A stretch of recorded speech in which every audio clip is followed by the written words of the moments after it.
But I did say at the beginning of Mass I wanted to just say a few words about the developments over this weekend, what happened on Friday with the Supreme Court opinion overturning Roe v. Wade and striking down a federal constitutional protection for abortion that's been in place for the last 50 years.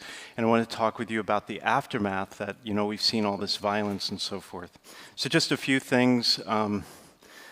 First is that, obviously this is a welcome development for people who are pro-life, for the Catholic Church, which has been standing as a voice for the voiceless and advocate for unborn children who are the most vulnerable among us and cannot speak for themselves. And so for pro-life advocates like myself, this is definitely a positive development in the right direction. I was reading the other day that since Roe v. Wade, there have been 60 million children aborted in this country, and that's a lot of children, and hopefully we can save some lives. Now, having said that, I know that there are people who are very, very concerned, and we are seeing lots and lots of violence, and we are seeing where threats against churches, threats against pregnancy crisis counseling centers, threats against government buildings, and we saw how that fury was unleashed on Friday night, and it's expected to go throughout the summer. And I think the proper response for us, whatever side you're on, and I fully acknowledge that there are people probably sitting right here right now who are upset about the decision of the Supreme Court. And I think it's all, and it's all motivated in what is below the surface. What is motivating that anger is fear and worry for the women, especially poor and vulnerable women, women of color, women who find themselves in unplanned pregnancies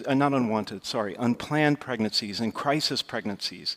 And who's going to take care of them? What are they going to do now in some of these states where abortion laws are taking effect? Anti-abortion laws are taking effect. And I mean, we should all have that concern, that deep concern. And I'm not a politician or a policymaker, and I don't know the answer, but I think of two things as I'm talking about staying power, over these next couple of weeks. Number one, we've got to work on ourselves. We've got to become more spiritual people, and that's what this whole series is about. And the more that we can do that, the more we bring peace and love into this world of conflict and division. That's number one. And then number two, as Archbishop Corleone said in his statement about all this, we have to redouble our efforts to make sure that women who find themselves in these pregnancies that are unplanned and sometimes a crisis pregnancy, that they're taken care of. That we walk the walk and not just talk the talk, that we put our money where our mouths are and make sure that they're okay and help them along the way, whatever their situation turns out to be. And I think that takes staying power. That takes commitment. And we have to do that as a church and as a people of God. Because on both sides of this are people who care deeply about the rights of the unborn and the rights of women, or the needs of women who are in these pregnancies. And it's just not an easy thing. But I think the number one thing we need to do is restore civility to this country. That's obvious, right? Captain Obvious.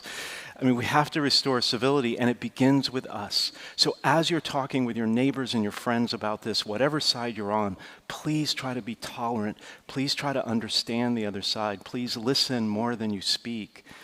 I was reading an article on CNN this morning about all this, an opinion piece, and he was in favor of overturning Roe v. Wade, and he said that the unintended effect of Roe v. Wade was that it stopped conversation about abortion because it was a federally protected, right? Yes, there were still protests and all that through the years, but it stopped civil discourse about this issue. And now, now that it's at the state level, maybe the political process can be reformed, and maybe we can start talking about this as a nation and take a step forward in a way that works for everyone.